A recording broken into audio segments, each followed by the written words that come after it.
Hello everybody, my name is Teacher Jerry from Morata Academic Center. Habari, naitwa Mwalimu Jeremia kutoka Morata Academic Center. Karibu kwenye vipindi vyetu vya mtandaoni vya kujifunza Kiingereza, yani English course, online English course. Yes, katika kipindi chetu cha leo tunaenda kujifunza tense. Tunaenda kujifunza nini? Tense. Tense kwa Kiswahili ni wakati. Tense ni nini? Wakati. Ambapo kipengele A kinahusu the meaning of tense. Maana ya tense. Tense is a term used in grammar to indicate the time of the action or event. Tense is a term used in grammar to indicate the time of the action or event.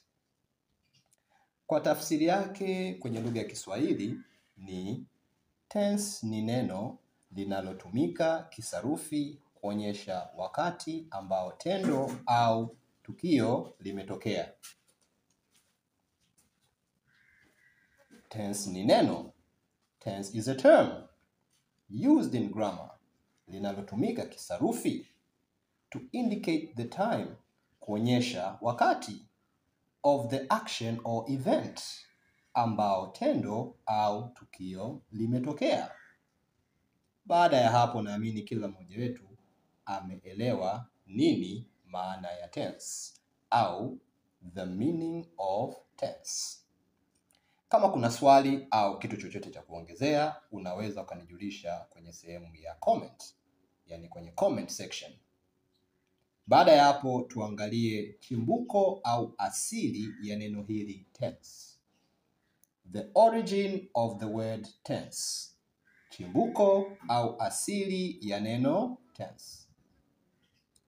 The origin of the word tense is derived from the Latin word tempus, which means time.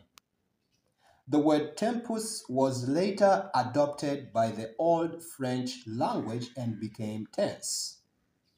Middle English borrowed the word tense from Old French language and changed it into tense, which in the general sense means time. Very good. Tunaangalia asili au chimbuko la neno tense. Asili au chimbuko la neno tense. Tumesema ya kwamba asili au chimbuko la neno tense limetokana na neno la Kilatini au neno la Kirumi. Neno hilo ni tempus, which means time, ambalo maana yake ni wakati. The word tempus was later adopted. Neno hili likakopwa by the Old French language. Likakopwa na lugha ya kale ya Kifaransa. Kifaransa cha zamani hiki. Yes, Wafaransa wakabadili neno tempus likawa tense. Si hivyo tu, likaja kuchukuliwa na Middle English, yani Kiingereza cha zamani za kale, nyakati za kati. Yes, Middle English borrowed the word tense from the Old French language. Kwa hiyo Kiingereza cha kale cha kati kikachukua neno tense kutoka kwenye lugha ya zamani ya Kifaransa na kubadili neno hili likaja kuwa tense kama tunavyoelewana hivi sasa. Which in the general sense means time, ambalo kwa ujumla wake lina maana wakati au linamaanisha wakati. Kwa hiyo basi tukiangalia kipengele chetu A, okay, the meaning of tense, maana ya tense, tumeshajua maana ya tense na tafsiri yake. Lakini si hivyo, tumekuja kuangalia asili au chimbuko la hili neno tense. Kipengele kinachofuata, yani kipengele B, kinahusu types of tense, aina za wakati. There are 3 types of tense. Kuna aina 3 za wakati. Number 1 is present tense. Present tense, wakati uliopo. Number 2 is past tense. In Kiswahili is wakati uliopita. Number 3, future tense. In Kiswahili is wakati ujao. Can we repeat again? Very good. Part B involves types of tense. Part B is about types of tense. In Kiswahili we say aina za wakati.